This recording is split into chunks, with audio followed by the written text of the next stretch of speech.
এজনী ছোৱালীকনো আৰু তাতকৈ বেছি কি লাগে নহয় জানো মানে নিজৰ ঘৰৰ নিচিনাকৈ যিহেতুকে মই ইয়াত থাকিবলৈ পাইছোঁ নিজৰ ঘৰখনৰ অনুভৱ মানে মোক কেতিয়াও কোনেও হ'বলৈ দিয়া নাই সকলোবিলাক দায়িত্ব যেতিয়া একেলগতে লৈ লৈছোঁ মানে পটককৈ মানে একদম লাইফটো মানে একদম চেঞ্জ হৈ যোৱাৰ নিচিনা হৈ গৈছে মানে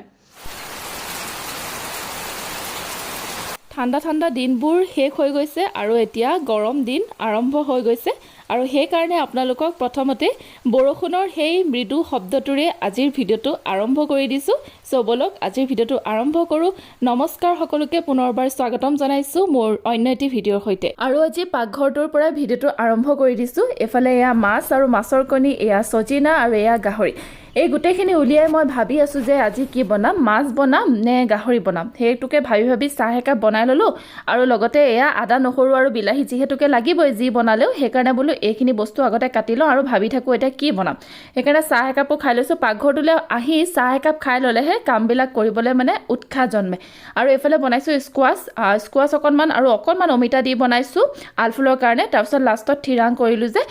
নাই গাহৰিকে বনাওঁ আৰু এইফালে থেকেৰা কচু আৰু মচুৰ দালি অকণমান বনাইছোঁ আৰু এইফালে ঢেকীয়াৰ লগত বনালোঁ গাহৰি যিহেতু হাজবেণ্ডে ফোন কৰি সুধি ল'লোঁ যে কি বনালে ভাল হ'ব আৰু সি ক'লে যে ঢেকীয়া মই ধুনীয়াকৈ কাটি থৈ আহিছোঁ তুমি ঢেকীয়াৰ লগতে বনোৱা বুলি ক'লে লগতে চজিনাও কাটি থৈ গৈছিলে মাছৰ লগত বনাম বুলি সকলোবিলাক আগদিনাখনেই তেখেতে ৰেডি কৰি থৈ গৈছিলে যাতে মোৰ মানে সুবিধা হয় যিহেতু আলফুলৰ লগত পটককৈ মানে তাই আমনি কৰি দিয়ে দিগদাৰ হৈ যায়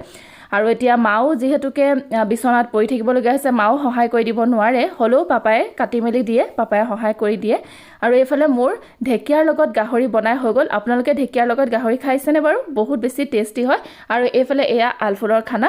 তাৰপিছতে মোৰ গোটেই মানে ভাত পানী খাই শেষ হোৱাৰ পাছৰ কামখিনি এটা কৰিবলৈ আৰম্ভ কৰিছোঁ যিহেতু পাকঘৰটো যদি চাফা কৰি নথওঁ তেনেহ'লে আকৌ ৰাতি ভাত বনাবলৈ আহোঁতে মানে শান্তি নালাগিব মনটো সেইকাৰণে আচলতে ভাত পানী বনাই শেষ হোৱাৰ পিছত পাকঘৰটো ধুনীয়াকৈ সাৰি মচি চাফা কৰি থ'লেহে আচলতে ভাল লাগে আৰু যিহেতু এতিয়া গৰম দিন আৰম্ভ হৈ গৈছে যিটো ৰ'দ ওলাইছে মানে কি ক'ম আৰু কেইদিনমানৰ পাছত এতিয়াতো ঠাণ্ডাকৈ ধুনীয়াকৈ বনাই আছোঁ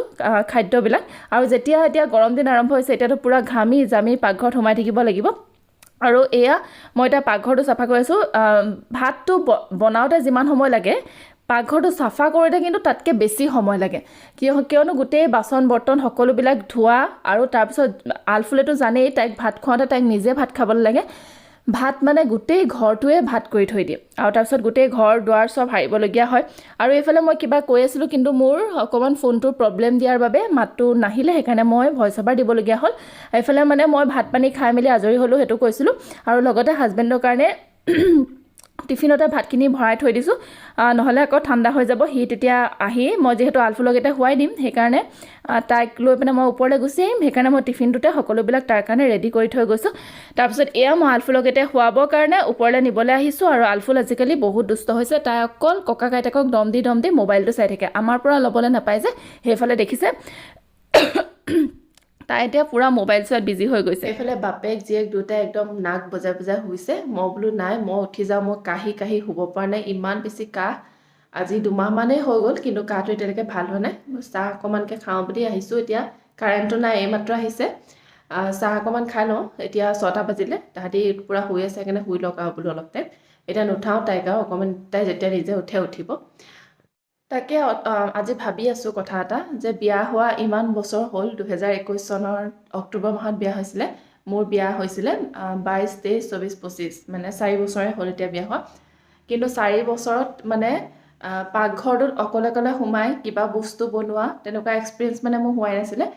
যিহেতু গোটেই সময়খিনিতে মা থাকে বা হাজবেণ্ড থাকে বা ভাইটি থাকে বা যোনে হ'লেও কোনোবাই কিবা এটা কৈ দিয়ে মানে এইটো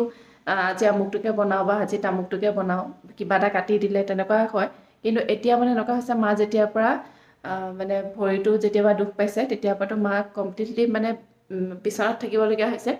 সেইকাৰণে এতিয়া পাকঘৰত একদম পূৰা অকলে কাম কৰিবলগীয়া হৈছে আগতে মানে ভাতটো পাতিলেও মানে চাউল কিমান দিম পানী কিমান দিম সেইবোৰ মানে চব মাক সুধি ল'বলগীয়া হয় সুধি মানে কৰোঁ মানে কামবোৰ তেনেকুৱা আছিলে মানে এতিয়া মানে এনেকুৱা হৈছে মানে পটককৈ মানে একদম গধুৰ দায়িত্ব এটা যেন মানে গাত পৰি গৈছে তেনেকুৱা নিচিনা হৈ গৈছে এইটো মানে চবেই কৰিব লাগিবই সেইবিলাক কাম চবেই কৰিব জানেই যিহেতুকে আৰু ময়ো জানো নজনা নহয় মই সকলোবিলাক কামেই জানো কৰিবলৈ আৰু কৰিও ভাল পাওঁ বাৰু পাকঘৰৰ কামবোৰ কিন্তু এতিয়া মানে কি হৈছে অকল পাকঘৰৰ কাম বুলিয়ে নহয় সকলোবিলাক দায়িত্ব একেলগতে ল'বলগীয়া হৈ গৈছে মানে আলফুলৰ দায়িত্ব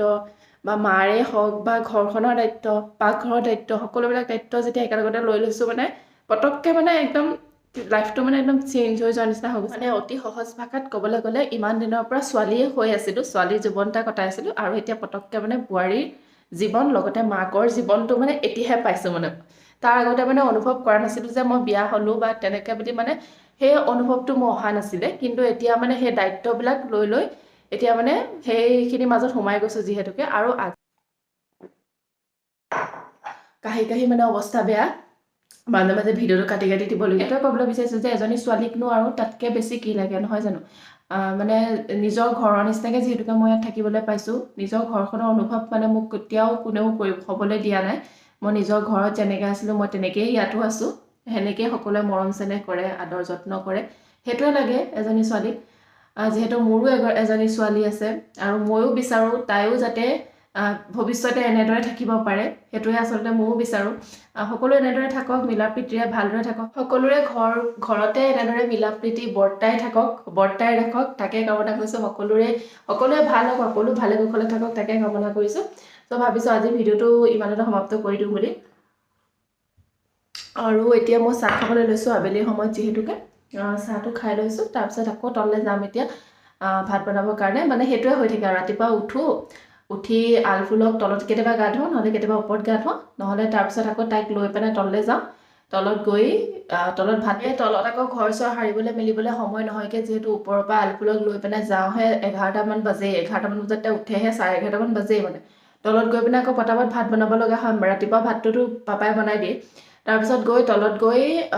তাইক আকৌ গা চা ধুৱাব লাগে মাজতে ভাত বনাই থকাৰ মাজতে আকৌ তাইক গাটো ধুৱাই লওঁ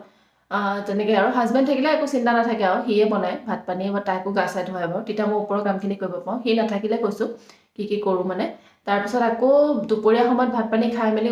উঠি তাইক আকৌ লৈ আহোঁ ওপৰলৈ 3-4মান বজাত আহে ওপৰৰ কামবোৰতো তেনেকৈ পৰি থাকে যিমানখিনি পাৰোঁ কৰি থৈ যাওঁ ঘৰটো সাৰি থৈ যাওঁ বা কেতিয়াবা কাপোৰকেইটা মেলি থৈ যাওঁ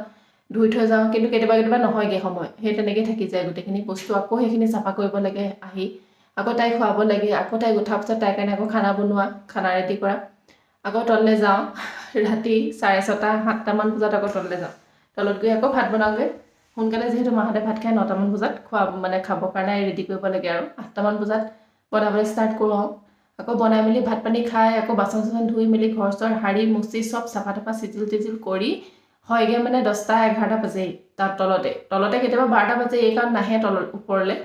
তাৰপিছতো ভাবোঁ যে তাৰপিছত ঘৰ চৰ সাৰা মোচা কৰিবলৈ সময় নহয়গৈ কেতিয়াবা ৰাতিয়ে ঘৰটো সাৰি দিওঁ তলৰ ঘৰটো মানে পাপাই সাৰে মোচে ৰাতিপুৱাতে দেই উঠি পেলাই সদায় নহয় আৰু কেতিয়াবা সাৰে মোচে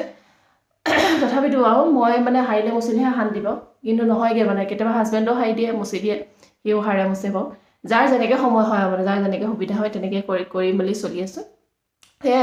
সেইটোৱে কথা আচলতে আৰু এইফালে মই আপোনালোকৰ সৈতে কথা পাতি থাকোঁতে আলফুল ধুনীয়াকৈ সাৰ পালে আৰু এতিয়া তাইক দেউতাকে জলপান খুৱাই দিব তাই মানে জলপান খোৱাৰ দায়িত্বটো দেউতাকৰ ডাইপাৰ চেঞ্জ কৰা জলপান খুওৱা গা ধুওৱা যেতিয়া দেউতাক তাইৰ লগত থাকে তেতিয়া মানে সেইখিনি দেউতাকে কৰি দিয়ে আৰু মই বহুতখিনি মানে আজৰি পাই যাওঁ এনেকুৱা আচলতে সকলোৱে কৰিব লাগে সকলো হাজবেণ্ড ৱাইফ এনেদৰে মিলা প্ৰীতিৰে থাকিব লাগে আচলতে সেইখিনি কথাই মই যিহেতুকে আজিৰ ভিডিঅ'টোত উল্লেখ কৰিছোঁ এনেদৰে সকলো মিলা প্ৰীতিৰে থাকক মিলা প্ৰীতিৰে থাকিলেহে আচলতে এখন সংসাৰ ধুনীয়াকৈ গঢ় লৈ উঠে আৰু এইফালে এয়া হাজবেণ্ডে তাইক এতিয়া খানাটো খুৱাই দিছে যিহেতু দিনটো কাম কৰি আছোঁ বুলি জানিছে আৰু ভাগৰ লাগিছে বুলি গম পাইছে সেইকাৰণে আচলতে সেই বুলিয়ে নহয় তেওঁ সদায় কৰি দিয়ে বাৰু আৰু কয়ও যে ৰাতিৰ সাঁজটো মই বনাম বুলি সেইকাৰণে তেওঁ ক'লে যে ৰাতিৰ সাঁজটো তেখেতে বনাব বুলি সেইকাৰণে এইখিনি সময় মই আজৰি ফ্ৰী টাইম আৰু সেইখিনি সময়তে মই ভিডিঅ' এডিটিং কৰি ল'ব পাৰোঁ ধুনীয়াকৈ আলফুলো ককা আইতাকৰ লগত ধুনীয়াকৈ সেইখিনি সময় খেলি থাকে চ' ভাবিছোঁ আজিৰ ভিডিঅ'টোৰ পৰা বিদায় লওঁ পুনৰ লগ পাম নতুন এটি ভিডিঅ'ৰ সৈতে চ' আজিৰ ভিডিঅ'টো চাই কেনেকুৱা পালে জনাবলৈ নাপাহৰিব চ' আজিলৈ আহিছোঁ বাই বাই সকলো সুখত থাকক মিলা প্ৰীতিৰে থাকক তাকে কামনা কৰিলোঁ bye bye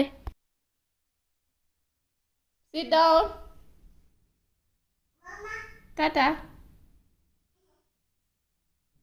Bye. Good. Bye.